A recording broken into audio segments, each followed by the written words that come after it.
Animal kingdom complete कर लिए। अब एनिमल किंगडम जो है पूरे एक क्लास में 5 मिनट में रिवाइज कर लेंगे क्या क्या आप लोग पढ़े हैं अभी तक, ठीक है। तो हम लोग एनिमल किंगडम में जो है फाइलम पढ़े थे, ओरिफेरा, सिडारिया, टेनोफोरा, प्लेटिहेल्मिन्थस, एस्क्लेमिन्थस, एनालिडा, मोलस्का, इक्नोडर्माटा और फिर फिशेज और एम्फीबियंस, रेप्टाइल्स और मैमेलिया, ये सब है ना। तो हेमिकोडाटा, फिर कोडाटा, उसके बाद जो है कोडाटा में वो सब कुछ आया था, कोडाटा में 5 था, है ना, फिशेज, एम्फीबियंस, रेप्टाइल्स और एवरेज और मैमेलिया। तो सबका जो है हम लोग को मतलब क्या क्या नोटिस करना है, ऑर्गेनाइजेशन का लेवल मतलब वो किस लेवल तक हम उसको पढ़ना है। जैसे पोरिफेरा जो है सेलुलर लेवल तक ही रहता है, यूनिसेलुलर, ठीक है। इनका सिमेट्री बहुत सारा सिमेट्री होगा, कोइलोम नहीं होगा, एक कोइलोम होगा। इनमें सेगमेंटेशन नहीं होता है, डाइजेस्टिव सिस्टम भी नहीं होता है, सर्कुलेटरी सिस्टम भी नहीं होता है, रेस्पिरेटरी सिस्टम भी नहीं होता है, अलग से बॉडी में पोर्स होगा और कैनाल्स होगा, ठीक है। सिडारिया में टिश्यू लेवल ऑर्गेनाइजेशन होगा, सिमेट्री इनका रेडियल होगा, कोइलोम नहीं होगा, सेगमेंटेशन इसमें भी नहीं होगा, डाइजेस्टिव सिस्टम इसका इनकम्प्लीट होगा बट इनकम्प्लीट होगा, सर्कुलेटरी नहीं होगा, रेस्पिरेटरी नहीं होगा। इनका डिस्टिंक्ट फीचर्स क्या है, सिंड्रोब्लास्ट रहता है, इसलिए उनका नाम पड़ा है सिडारिया, ठीक है। अब टेनोफोरा में क्या है, ये भी टिश्यू लेवल ऑर्गेनाइजेशन है, यहां से सिमेट्री रेडियल 2 चलेगा। पहला वाले में मेनी सिमेट्री, फिर रेडियल सिमेट्री, फिर सबका बायलेटरल सिमेट्री, फिर पहला सेलुलर था, फिर टिश्यू, फिर 2 ऑर्गन, 2 टिश्यू, 2 ऑर्गन, फिर बाकी सब ऑर्गन सिस्टम, एक ऑर्गन और बाकी सब ऑर्गन सिस्टम, ठीक है ना। तो देखिए आपका टेनोफोरा में टिश्यू लेवल था, सिमेट्री रेडियल है, कोइलोम इसमें भी नहीं था, एक कोइलोम चलेगा, तीनों एक कोइलोम है। पहला 4 वो एक कोइलोम, फिर 5वां सूडो कोइलोम और बाकी सब कोइलोम, ठीक है। तो पहला 4 जो एक कोइलोम है, मतलब उसमें कोइलोम नहीं होता है, कोइलोम एक अलग सा उसमें ऑर्गन टाइप है ना। तो इसमें सेगमेंटेशन जो है इसमें भी नहीं होता है, इसमें भी वही है, पहला 5 में सेगमेंटेशन नहीं होगा, पहला 5 में सेगमेंटेशन नहीं होगा। डाइजेस्टिव सिस्टम जो है इसमें भी इनकम्प्लीट होगा, डाइजेस्टिव सिस्टम शुरुआत जो है आपका सीधा सीधी 1 2 3 4 तक नहीं होगा, 5वां से स्टार्ट होगा डाइजेस्टिव सिस्टम, ठीक है। इसमें भी सर्कुलेटरी सिस्टम जो है, सर्कुलेटरी सिस्टम तो 5 तक नहीं होगा, बाकी सब 5 5 5 है, 5वां में सूडो है खाली, उसमें भी सर्कुलेटरी सिस्टम नहीं होगा, रेस्पिरेटरी नहीं होगा, है ना। इनमें लोकोमोशन के लिए कॉम प्लेट था टेनोफोरा में। प्लेटिहेल्मिन्थस के लिए लोकोमोशन अलग सारे फीचर्स क्या है, फ्लैट बॉडी होता है, इसलिए इसको प्लेटफॉर्म भी बोलते हैं। प्लेटिहेल्मिन्थस में ये ऑर्गन लेवल पर आएगा। सिमेट्री कैसा आएगा, बायलेटरल सिमेट्री होगा, बाकी ये सब कोइलोम इसमें भी नहीं होगा, सेगमेंटेशन इसमें भी नहीं होगा, डाइजेस्टिव सिस्टम इसमें भी इनकम्प्लीट होगा, सर्कुलेटरी और ये सब नहीं होगा, इसमें फ्लैट बॉडी होगा, ठीक। तो डाइजेस्टिव सिस्टम पहले 4 में खत्म, शुरुआत कहां से आया, 5वें से। कोइलोम पहले 4 में खत्म, शुरुआत कहां से आया, 5वें से, लेकिन 5वें में सूडो, बाद में कोइलोम होगा लेकिन सूडो चुका हुआ। सिमेट्री जो है पहला तो मेनी रहता है, उसके बाद 2 रेडियल होगा, फिर उसके बाद से बायलेटरल, सब में बायलेटरल, सब में बायलेटरल। उसके बाद जो है ऑर्गेनाइजेशन जो है पहला सेलुलर, फिर 2 टिश्यू, फिर एक ऑर्गन, फिर बाकी सब में ऑर्गन सिस्टम से, माने सब में सेपरेट ऑर्गन सिस्टम रहेगा, माने excretory system, respiratory system, circulatory system, है ना। तो ऑर्गन सिस्टम कहां से चालू हुआ, 1 2 3 4 5वां से। वो भी किस लिए, क्योंकि यहां पर डाइजेस्टिव सिस्टम सिर्फ रहेगा, 5वें में डाइजेस्टिव सिस्टम ही सिर्फ सेपरेट होगा, बाकी सारा सिस्टम एब्सेंट होगा। तो प्लेटिहेल्मिन्थस में फ्लैट बॉडी है, फ्लैट बॉन्स बोलते हैं, एस्क्लेमिन्थस में राउंड बॉडी है, इसलिए इसको राउंड बॉन्स भी बोलते हैं। तो ये भी याद रखना है, प्लेटिहेल्मिन्थस फ्लैट बॉडी, एस्क्लेमिन्थस राउंड बॉडी। अब एनालिडा में क्या है, ऑर्गन सिस्टम चालू हो जाएगा, यहां से सब कुछ चालू हो जाएगा। बायलेटरल सिमेट्री तो अब चालू हो गया है आपका 4थे से ही, है ना। बायलेटरल सिस्टम प्लेटिहेल्मिन्थस से ही चालू हो जाता है, और सूडो कोइलोम जो है यहां से एनालिडा से चालू होता है, कोइलोम।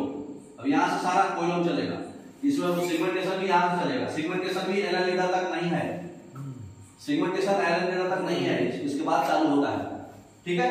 तो एनालिडा से चालू होगा आपका सेगमेंटेशन, कोइलोम, बायलेटरल तो चालू हो जाता है आपका ऑर्गन सिस्टम, यहां से सारे ऑर्गन सिस्टम रहेंगे, ठीक है। इसमें रिंग्स होता है एनालिडा में, ठीक है।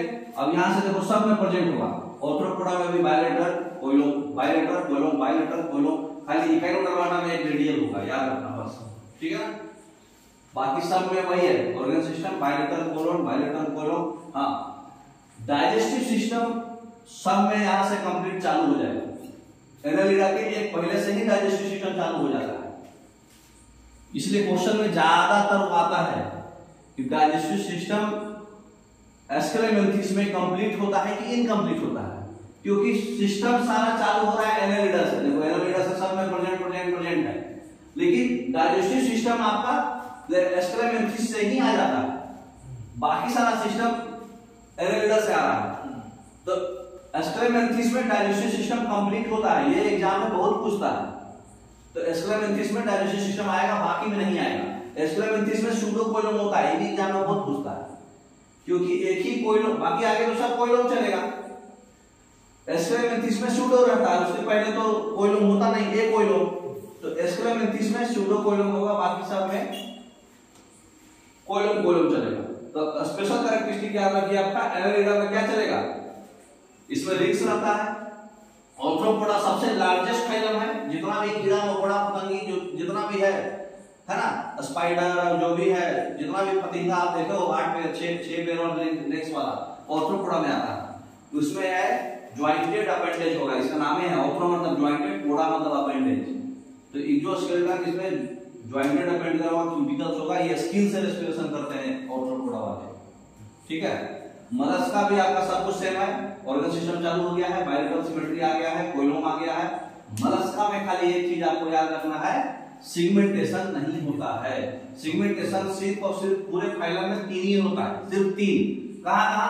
एनालिडा में, ऑर्थ्रोपोडा में और कोडाटा में। हम लोग जो है कोडाटा फैमिली में हम लोग जो है उसमें सिर्फ एनालिडा और ऑर्थ्रोपोडा ए से नाम वाला, जो ए से नाम वाला है उसी में सिर्फ सिगमेंटेशन होगा, बाकी किसी में सिगमेंटेशन नहीं होगा, ठीक है। तो ऑब्जेक्टिव क्वेश्चन बहुत बनेगा इससे। तो ऑब्जेक्ट इसमें एब्सेंट रहेगा, बाकी सब प्रेजेंट। इसमें स्पेशल कैरेक्टरिस्टिक्स क्या है आपका, ऑर्थ्रोपोडा में ज्वाइंटेड है, मलस्का में स्पेशल कैरेक्टरिस्टिक्स सब वही रहेगा, बायलेटरल, कोइलम, कंप्लीट प्रेजेंट। इसमें एक्सटर्नल स्केलेटन होगा। ऑक्टोपस से याद रखो, ऑक्टोपस याद है पिछले साल वर्ल्ड कप में ऑक्टोपस जो चीज चूज कर दे रहा था वही टीम जीत रहा था। तो ऑक्टोपस में ऊपर में क्या रहता है, बहुत बड़ा, मतलब एक प्रोटेक्शन के लिए बहुत हार्ड स्किन टाइप रहता है। यही इसका मेन सेल है, सेल एक्सटर्नल स्केलेटन सेल, जो हार्ड होता है उसके ऊपर प्रोटेक्शन के लिए बचाया जाता है। बाकी देखो इकाइनोडर्माटा में स्पेशल क्या है, वाटर वेस्कुलर होता है और रेडियल सिमेट्री होता है। देखो अभी तक हम क्या पढ़े, बायलेटरल सिमेट्री, सब में बायलेटरल सिमेट्री, सिर्फ 2 छोड़ के, ठीक है, 2 छोड़ के, प्लेटिहेलमिन्थस और टेनोफोरा, 2 उस ऊपर का 2 छोड़ के। कोरिफेरा तो बिल्कुल अलग है, कोरिफेरा के बाद जो 2 है वो छोड़ के बाकी सब में। लेकिन इकाइनोडर्माटा में कौन सा सिमेट्री है, रेडियल सिमेट्री है। एग्जाम में यही देगा, बायलेटरल सिमेट्री सबसे पहला ऑप्शन डालेगा, क्योंकि तुम तो बोलोगे अरे इकाइनोडर्माटा तो नीचे आता है, सब में बायलेटरल सिमेट्री है, कोइलम है, पट से बायलेटरल मार दोगे। लेकिन इकाइनोडर्माटा में रेडियल सिमेट्री होता है, यही इसका सेपरेट यूनिक फीचर है, ठीक है। उसके बाद हेमिकोडाटा में सब कुछ सेम रहेगा, जैसे नॉर्मल है सब कुछ। इसमें खाली यही है, इसका ग्रेनुलोमरोसस एग्जांपल है, प्रोबोस्किस मतलब ट्रंक अलग होगा, कॉलर अलग होगा। बाकी कोडाटा तो हम लोग सारा पढ़ लिए, सब कुछ बायलेटरल होगा, कोइलम होगा, सब कुछ प्रेजेंट होगा। इसमें नोटोकोड रहता है ना, डोर्सल नर्व कोड भी रहेगा, हॉलो गिल का स्लिट्स रहेगा, रिंग्स फिन्स रहता है, अभी पढ़ चुके। तो जितना भी अभी तक पढ़े तो पूरा इसमें रिवाइज कर सकते हो। जो पढ़ा हुआ बच्चा है उसको अगर ये चीज मिल जाए तो बहुत खुश हो जाएगा, क्योंकि इसमें एक ही जगह सब कुछ है। जो ए से नाम है उसी में सिगमेंटेशन होगा, बाकी किसी में सिगमेंटेशन नहीं होगा। रेडियल सिमेट्री सिर्फ 3 में होता है, इकाइनोडर्माटा, प्लेटिहेलमिन्थस और टेनोफोरा में, बाकी सब में बायलेटरल सिमेट्री होता है, ठीक है। तो ये मोर देन सफिशिएंट है आपके नॉर्मल एग्जाम के लिए, ठीक है। Okay, thank you.